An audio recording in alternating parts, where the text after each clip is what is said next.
આપ સર્વોને હેતપૂર્વક જય શ્રી સ્વામિનારાયણ। આજની સત્સંગ કથા વાર્તા નિજ મંદિર સાવરકુંડલા પવિત્ર માસ વિશેષ। આજે આપને સત્સંગ કથા વાર્તા અંતર્ગત શ્રી હરિ ગીતા સાંભળશું। અધ્યાય 5। શ્રી હરિ કહે છે, હે માતા, ભક્તિ પદમાંગ ભજ ધાતુનો સેવા કરવી એવો અર્થ થાય છે, અને તે ધાતુને લાગેલા કીર્તન પ્રત્યયનો સ્નેહ એવો અર્થ થાય છે।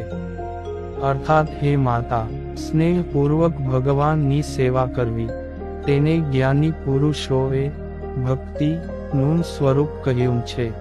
જેવી રીતે પતિવ્રતા નારી પોતાના પતિની અનન્ય ભાવથી સેવા કરે છે, તેવી જ રીતે મુમુક્ષુએ અનન્ય ભાવથી હંમેશા ભગવાન શ્રી હરિનું સેવન કરીને ભજન સ્મરણ કરવું, ભગવાનની કથાનું શ્રવણ કરવું, ભગવાનની કથા કીર્તનનું ગાન કરવું, હૃદયમાં ભગવાનનું સ્મરણ કરવું, મરજી પ્રમાણે ભગવાનના ચરણની સેવા કરવી, વિધિપૂર્વક ભગવાનનું અર્ચન કરવું, ભગવાનને સાષ્ટાંગ વંદન કરવા, દાસ ભાવે નિર્માનીપણે ભગવાનની સેવા કરવી, ભગવાનને વિશે અતિ સ્નેહ સાથે સખા ભાવ રાખવો, તેમજ આત્મસમર્પણ કરીને એક ભગવાનને જ આધીન વર્તવું। હે માતા, ભક્તિના આ 9 પ્રકાર છે, તેમાંથી એક પણ ભક્તિનો કોઈ પણ દેહધારી મનુષ્ય આશ્રય કરે તો મુક્તિ એ સહિત મુક્તિને નિશ્ચય પામે છે। હવે ભગવાન શ્રી હરિ આ 9 ભક્તિનું વિસ્તૃત વર્ણન કરે છે। પ્રથમ શ્રવણ ભક્તિ કહે છે કે, હે માતા, સ્વધર્મ નિષ્ઠ ભગવદ ભક્તના મુખથી નિરંતર ભગવાન શ્રી કૃષ્ણના પાવનકારી જન્મકર્મની પવિત્ર કથાનું શ્રવણ કરવું, તેમના વારાહ આદિક અવતારોના પાવનકારી ઉદાર ચરિત્રોનું પણ મુમુક્ષુઓએ શ્રવણ કરવું, તેમના અનન્ય ઉપાસક એવા પ્રહલાદ, ધ્રુવ, પ્રિયવ્રત, અંબરીશ, ઉદ્ધવ વગેરે ભક્તોના ચરિત્રોની કથાનું આદરપૂર્વક શ્રવણ કરવું। આ શ્રવણ ભક્તિ ને પહેલી ભક્તિ કહેલી છે, અને બીજી કીર્તન ભક્તિ કહે છે, જે રાધિકાજીના પતિ ભગવાન શ્રી કૃષ્ણના ચરિત્રોનું તથા તેમના એકાંતિક ભક્તોના ચરિત્રોનું સંકીર્તન કરવું, તેમજ આદરપૂર્વક તેમની કથાનું ગાન કરવું। પોતાનું કલ્યાણ ઈચ્છતા મુમુક્ષુજનોએ શ્રીકૃષ્ણ ભગવાન અને તેમના ભક્તોના સંબંધવાળા સદગ્રંથોનું અધ્યયન કરવું, તથા બીજાને કરાવવું, તથા નિયમપૂર્વક નિત્ય તેની પારાયણ કરવી, ભગવાનના સંબંધે યુક્ત સંસ્કૃત અથવા પ્રાકૃત ભાષાએ યુક્ત છંદોબદ્ધ ગદ્ય અને પદ્યનું પ્રેમપૂર્વક ગાન કરવું, વીણા આદિક વાદ્ય કળામાં કુશળ હોય તેમને વાજિંત્રે સહિત અથવા તાલીના તાલ સાથે કીર્તન કરવું। હે માતા, શ્લોક તેમજ સુંદર મનોહર વાક્યોનું ઉચ્ચારણ કરવા પૂર્વક અતિ પ્રેમથી પરમાત્માની સ્તુતિ, પ્રાર્થના અને નામ સંકીર્તન કરવું। આ કીર્તન ભક્તિ ને બીજી ભક્તિ કહેલી છે, અને ત્રીજી સ્મરણ ભક્તિ કહે છે, જે હે માતા, પ્રથમ સાંગોપાંગ ભગવાનની મૂર્તિનું પોતાના હૃદય કમળમાં ચિંતવન કરવું, પછી ચરણ કમળથી લઈને મુખ કમળ પર્યંતના એક અંગોનું ચિંતવન કરવું, ત્યાર પછી તે વૃંદાવન ચંદ્ર ભગવાનના નામોનું હૃદયમાં સ્મરણ કરવું, તથા તેમના ગુણો અને ચરિત્રોનું પણ હૃદયમાં સ્મરણ કરવું, તેવી જ રીતે તેમના નામ મંત્રનો જપ કરવો, અને તે જગતપતિ ભગવાનના ગોલોક, વૈકુંઠ આદિક ધામો તથા તે ધામોમાં રહેલા પાર્ષદો તથા ઐશ્વર્ય આદિકનું સ્મરણ કરવું। આ સ્મરણ ભક્તિ ને ત્રીજી ભક્તિ કહેલી છે। હવે ચોથી પાદ સેવન ભક્તિ કહે છે, જે હે માતા, સંતોના સ્વામી એવા પરમાત્મા નામ પ્રત્યક્ષ શ્રી ચરણોની ચંપી કરવી, જો ભગવાન પ્રત્યક્ષ ન હોય તો માનસી પૂજામાં પગચંપી કરવી અથવા અર્ચા સ્વરૂપ માંગ બિરાજતા ભગવાનના શ્રી ચરણોનો સ્પર્શ કરવો. હે માતા, આ પાદ સેવન ભક્તિનો મહિમા બહુ મોટો છે, કારણ કે ભગવાનના ચરણની સેવાથી બ્રહ્મા, વિષ્ણુ અને શિવજી આ જગતની ઉત્પત્તિ, સ્થિતિ અને પ્રલય કરવાનું સામર્થ્ય પામ્યા છે. જેમના ચરણના સ્પર્શ માત્રથી પવિત્રતા પામેલા અને તેથી જ સ્વર્ગ, પાતાળ અને મૃત્યુ લોકમાં વહેતા ગંગાજી આ બ્રહ્માંડમાં રહેલા સર્વેને પાવન કરે છે. અને જેમના ચરણોના આશ્રયથી કાળ અને માયાનો ભય નાશ પામે છે. તેમજ રાધા અને રમા આદિક શક્તિઓ પણ આ ભગવાનના ચરણની સેવા સદાય કરે છે. તો પછી આવા મહિમાવાળા શ્રી ચરણોનું કોણ સેવન ન કરે? સૌ મુમુક્ષુજનો જરૂર સેવા કરે જ. આ પૃથ્વી ઉપર વ્રજની ગોપાંગનાઓ જે ભગવાનની સેવા કરવાથી બ્રહ્માદિક દેવો કરતાં પણ અધિક કીર્તિને પામી છે. તેમજ વ્યાસ આદિક શ્રેષ્ઠ કવિઓ પણ ગાન કરવા યોગ્ય સુકીર્તિને પામ્યા છે. તે માટે આ સંસારના બંધનો માંગથી મુક્ત થવાને ઈચ્છતા મુમુક્ષુજનોએ આ પૃથ્વી ઉપર દિવ્ય લીલાનો વિસ્તાર કરવા નરનાટકને કરતા વૃંદાવન વિહારીના ચરણ કમળનું અવશ્યપણે સેવન કરવું, કારણ કે ભક્તોને ભગવાનની સેવા વિના બીજી કોઈ ગતિ નથી. સેવા એ જ મુક્તિ છે. આ પાદ સેવન ભક્તિ ને ચોથી ભક્તિ કહી છે. હવે અર્ચન ભક્તિ કહે છે કે હે માતા, નારદ આદિક ભગવદ ભક્તોએ યથાશક્તિ અને યથાવિધિ ભગવદ અર્ચન કરવાનું કહ્યું છે. તે આંતર માનસી પૂજા અને બાહ્ય પ્રત્યક્ષ પૂજા એમ બે પ્રકારે કરવાનું કહ્યું છે.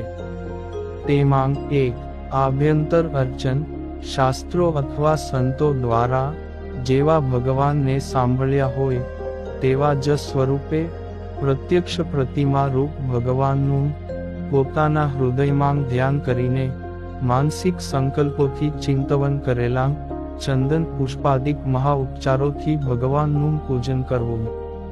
તેને જ્ઞાની પુરુષોએ આભ્યંતર અર્ચન કહ્યું છે. અને બે બાહ્ય પૂજન દેશકાળને અનુસારે પ્રાપ્ત થયેલા ચંદનાદિક ઉપચારોથી પોતાના અધિકાર પ્રમાણે વેદોક્ત મંત્રો દ્વારા અથવા પૌરાણિક મંત્રો દ્વારા ભગવાનનું બહાર એટલે કે પ્રત્યક્ષ પૂજન કરવું. તેને બાહ્ય પૂજન કહ્યું છે. તેમાં પ્રથમ માનસિક પૂજન કરવું અને ત્યાર પછી બાહ્ય પૂજન કરવું. તે બાહ્ય અને પ્રત્યક્ષ પૂજન સમયે ભગવાનની ચલ પ્રતિમાને વિશે પ્રથમ શ્રી કૃષ્ણ ભગવાનનું આહ્વાન કરવું, પછી પૂજન કરવું, પછી મધ્યમાંસ તથા કેશ કીટાદિકના સંસર્ગે રહિત તેમજ કોઈએ પૂર્વે સૂંઘીને અપવિત્ર ન કરેલા હોય, જે પૃથ્વી પર પડી જવારૂપ દોષોથી રહિત હોય, તેમજ અન્ય દેવતાને અર્પણ ન કર્યા હોય તેવા પવિત્ર ચંદન પુષ્પાદિક દ્રવ્યો વડે ભગવાન શ્રી કૃષ્ણનું પૂજન કરવું. પૂજા કરનારા ભક્તજને પ્રથમ શ્રી કૃષ્ણ પરમાત્માને સ્નાન કરાવવું. ત્યારબાદ યથાયોગ્ય વસ્ત્ર પરિધાન કરાવવા અને વિવિધ અલંકારો યથાયોગ્ય ધરાવવા. વળી પૂજા કરનારા ભક્તે કાશ્મીરી કુમકુમ અને કેસરે યુક્ત ચંદનનું લેપન ઋતુને અનુસારે પ્રેમે સહિત કરવું. લલાટમાં તિલક કરવું. સુગંધી માંગ પુષ્પોની માળાઓ, ગુચ્છ અને તોરાઓ ધરાવવા તથા સુગંધી માંગ ધૂપ અને દીપ અર્પણ કરવા. ત્યાર પછી ઋતુ અને શક્તિ અનુસાર નૈવેદ્ય નિવેદન કરવું અને દુંદુભી આદિકના મહાનાદની સાથે મહાનિરાજન એટલે કે મહાઆરતી ઉતારવી. તેમજ પ્રદક્ષિણા, સ્તુતિ, પ્રાર્થના અને નમસ્કાર કરવા. આ પ્રમાણે પ્રતિદિન અર્ચન કરવું. તેને ભગવાનનું બાહ્ય અર્ચન કહેવામાં આવે છે. હવે ઉત્તમ, મધ્યમ અને કનિષ્ઠ પૂજનના ભેદ કહે છે, જે પ્રાતઃકાળે એટલે કે સૂર્યોદયથી લઈને 6 ઘડીનો સમય, સંગવ સમય, સૂર્યોદય પછીનો 7મી ઘડીથી 12 ઘડી સુધીનો સમય તથા મધ્યાહ્ન સમય, અપરાહ્ન સમય અને સાયં સમય. અહીં દિવસના આ પાંચેય સમય 6 ઘડીના કહ્યા છે. આ 5 વખત ભગવાન શ્રી કૃષ્ણનું પૂજન કરવું તેને ઉત્તમ પૂજન કહ્યું છે. અને પ્રાતઃ, મધ્યાહ્ન અને સાયં આમ 3 વખત પૂજન કરવું તેને મધ્યમ પૂજન કહ્યું છે. પ્રાતઃ સમયે એક જ વાર પૂજન કરવું તેને કનિષ્ઠ પૂજન કહ્યું છે. આ કનિષ્ઠ પૂજન તો માત્ર અશક્ત ભક્તો માટે જ કહ્યું છે. જન્માષ્ટમી, રામનવમી આદિ ભગવાનના પ્રાગટ્યના દિવસે તેમજ સર્વે એકાદશીના વ્રતને દિવસે ગીત વાજિંત્રના નાદ સાથે ભગવાનની મહાપૂજા અને શક્તિ અનુસાર ઉપવાસ કરવો, જાગરણ કરવું, પારણા કરવા તેમજ ઉત્સવના દિવસોમાં પવિત્ર સાધુ તથા બ્રાહ્મણોને જમાડવા, ધનવાન ગૃહસ્થોએ નવ્ય ભવ્ય તેમજ સુદૃઢ શિખર બંધ કે હરિ મંદિરોના નિર્માણ કરાવવા તથા મોટા ઉત્સવોની સાથે શાસ્ત્રોક્ત વિધિ પ્રમાણે ભગવાનના અર્ચા સ્વરૂપની પ્રાણ પ્રતિષ્ઠા કરાવવી. તેમાં નિત્ય પૂજનનો પ્રવાહ ચાલુ રહે તે માટે ગામ, આવાસ, ક્ષેત્ર, ધનાદિકના દાન અર્પણ કરીને નિર્બાધ આજીવિકાનો પ્રવાહ બાંધી આપવો. તેમજ તે ધનવાન ગૃહસ્થ ભક્તોએ ભગવાનની પૂજા સેવામાં ઉપયોગને અર્થે કુવા, વાવ, તળાવ અને પુષ્પવાટિકા આદિકના નિર્માણ કરાવી આપવા તથા અહિંસામય વિષ્ણુ યાગ આદિક મોટા મોટા યજ્ઞો કરવા.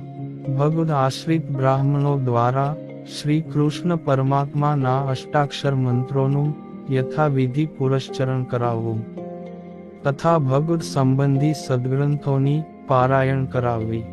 ભગવદ પૂજન કરતાં બાકી રહેલા પ્રસાદી ભૂત ચંદનાદિક દ્રવ્યોથી સર્વે દેવતાઓ, પિતૃઓ, સાધુઓ અને બ્રાહ્મણોનું પૂજન કરવું તેમજ ભગવાનના પ્રસાદી ભૂત નૈવેદ્યથી તે સર્વેને સારી રીતે તૃપ્ત કરવા. આ અર્ચન ભક્તિ ને 5મી ભક્તિ કહેલી છે.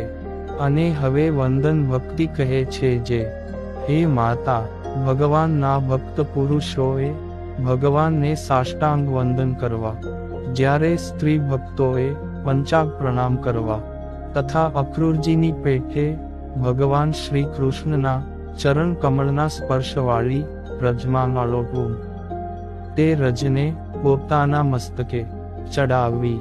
આ વંદન ભક્તિ ને 6ઠી ભક્તિ કહેલી છે.